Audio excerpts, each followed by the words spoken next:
Bismillah ar-Rahman ar-Rahim. Surah Al-An'am, ayah number 84. قال الله تبارك وتعالى: وَوَهَبْنَا لَهُ إِسْحَاقَ وَيَعْقُوبَ كُلًّا هَدَيْنَا وَنُوحًا هَدَيْنَا مِنْ قَبْلُ وَمِنْ ذُرِّيَّتِهِ داود وسليمان وأيوب ويوسف وموسى وهارون وكذلك نجزي المحسنين. After speaking about Ibrahim alayhi salam, he turns his attention to the other prophets. He says, we granted them. Hiba is a gift. So we gave as a gift to him, meaning Ibrahim alayhi salam, Ishaq and Yaqub. So Ishaq was a direct son of Ibrahim alayhi salam. He was the brother of Ismail alayhi salam. As for Yaqub, he was the son of Ishaq, and therefore the grandson of Ibrahim alayhi salam. He says, we guided each of them, as in we gave the prophethood to each of them, meaning Ishaq alayhi salam and Yaqub alayhi salam were guided by Allah, and both were prophets. وَنُوحًا هَدَيْنَا مِنْ قَبْلِ, and Nuh we guided from before. He was the first of the messengers. As for the first of the prophets, that was Adam alayhi salam. Then he says, وَمِنْ ذُرِّيَّتِهِ, and from his progeny. Now some say that the dhamir refers to Ibrahim alayhi salam, and others say that it refers to Nuh alayhi salam, because he is the last one mentioned. They also say it refers to Nuh alayhi salam because when he lists the prophets coming up, Yunus and Lut alayhi salam are not from the progeny of Ibrahim alayhi salam, but everyone is from the progeny of Nuh alayhi salam, and Allah knows best. Anyhow, he says from his progeny Dawood and Sulaiman and Ayub and Yusuf and Musa and Harun. These are 6 prophets mentioned. وَكَذَلِكَ نَجْزِي الْمُحْسِنِينَ, and thus do we reward the good doers. Meaning, just like you see how we have guided each of these men to prophethood and to messengership, this is how we reward the good doers. We ask Allah Jalla wa Ala from his fadl. So reflecting on ayah number 84, we find that righteous children are a gift from Allah Jalla wa Ala. We find also that when Ibrahim alayhi salam turned his back to shirk and inclined to tawheed, Allah Jalla wa Ala gave him this gift of children. So Allah can give you blessing in this world and in the hereafter when you embrace tawheed. Notice in this ayah that Ismail is not mentioned, despite the fact that Ismail alayhi salam was older than Ishaq. And the reason is, it appears that Allah Jalla wa Ala is mentioning the prophets of Banu Israel, and they all came from the progeny of Ishaq alayhi salam. As for Ismail alayhi salam, only Muhammad alayhi salatu wasalam was from his progeny. We learn that if you leave something for the sake of Allah, then Allah requites you with that which is better. You notice how Ibrahim alayhi salam left his people, he abandoned his people, he left his home place of Al-Iraq, and that is not easy to do. To leave your homeland and your people requires immense sacrifice. But when he made this sacrifice for the sake of Allah Jalla wa Ala, Allah granted him 2 sons, and from these sons he will have prophets, and they will be kings in the land. Not just prophets, but ruling the people. And which man does not want his sons and the sons of his sons and so on to be rulers? We find this more clearly in Surah Maryam, ayah 49. فَلَمَّا اعْتَزَلَهُمْ وَمَا يَعْبُدُونَ مِن دُونِ اللَّهِ وَهَبْنَا لَهُ إِسْحَاقَ وَيَعْقُوبَ وَكُلًّا جَعَلْنَا نَبِيًّا. We learn of the virtue of Nuh alayhi salam, even though he was not from the Banu Israel, he was from the forefathers of Ibrahim, but all the prophets were from the progeny of Nuh alayhi salam, whether Banu Israel or whether from the Arab. And we also find the virtue of Dawood, Sulaiman, Ayub, Yusuf, Musa and Harun alayhimu salatu wasalam. He says, thus do we reward the good doers, meaning to say, those who do good, Allah Jalla wa Ala guides them. So they increase in guidance. As He says elsewhere, وَالَّذِينَ اهْتَدَوْا زَادَهُمْ هُدًى وَآتَاهُمْ تَقْوَاهُمْ. Those who are guided, Allah increases them in guidance and grants them their taqwa. So seek guidance and seek your taqwa from Allah Jalla wa Ala.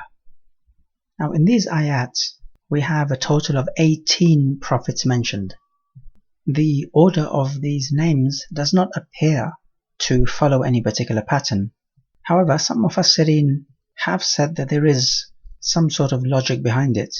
Dawood and Sulaiman, father and son, both prophets, they share kingdom in common. They were kings.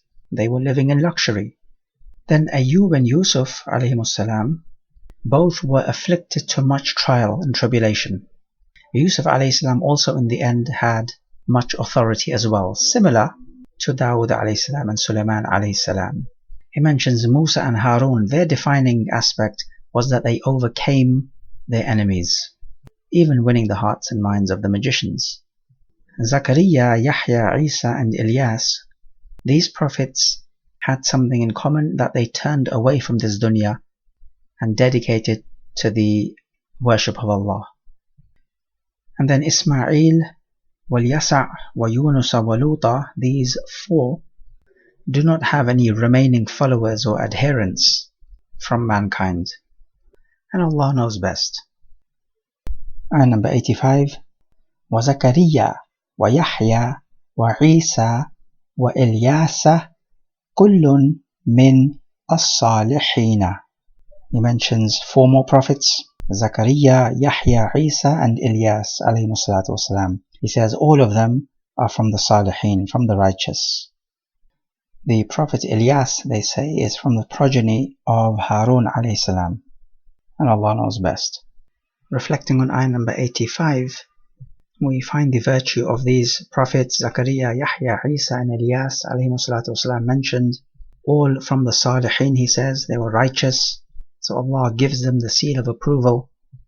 Yahya and Isa, they were cousins, so the Mufassirun say, and Allah knows best. It has also been said that Ilyas alayhi salam was a prophet but not a messenger.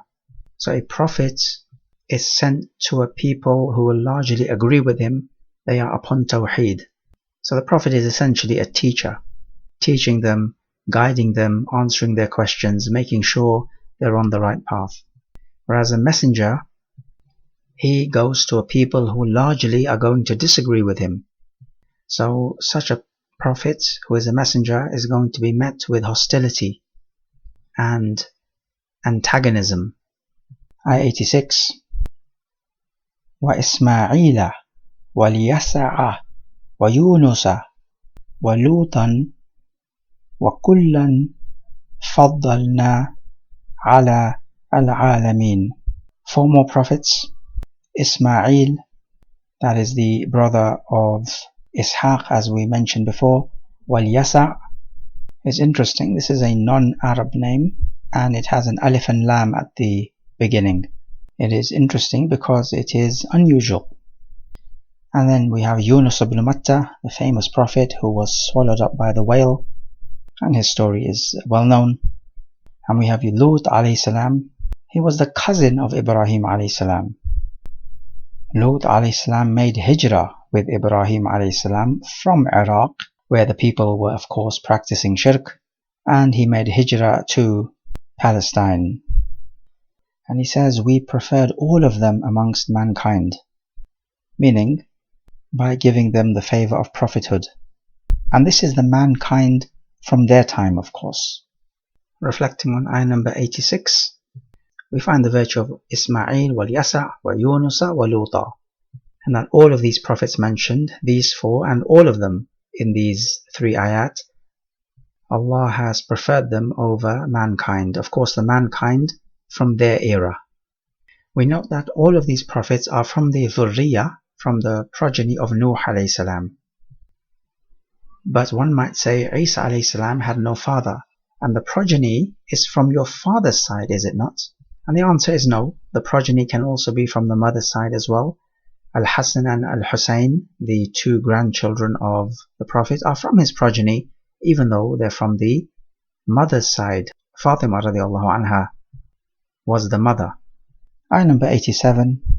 وَمِنْ آبَائِهِمْ وَذُرِّيَّاتِهِمْ وَإِخْوَانِهِمْ وَاجْتَبَيْنَاهُمْ وَهَدَيْنَاهُمْ إِلَى صِرَاطٍ مُسْتَقِيمٍ. So he says, from their fathers, meaning all these prophets who are mentioned, from their fathers we also guided. So from their fathers who were guided, and from their fathers there were those who were not guided. وَذُرِّيَّاتِهِمْ, and from their progeny, meaning we guided.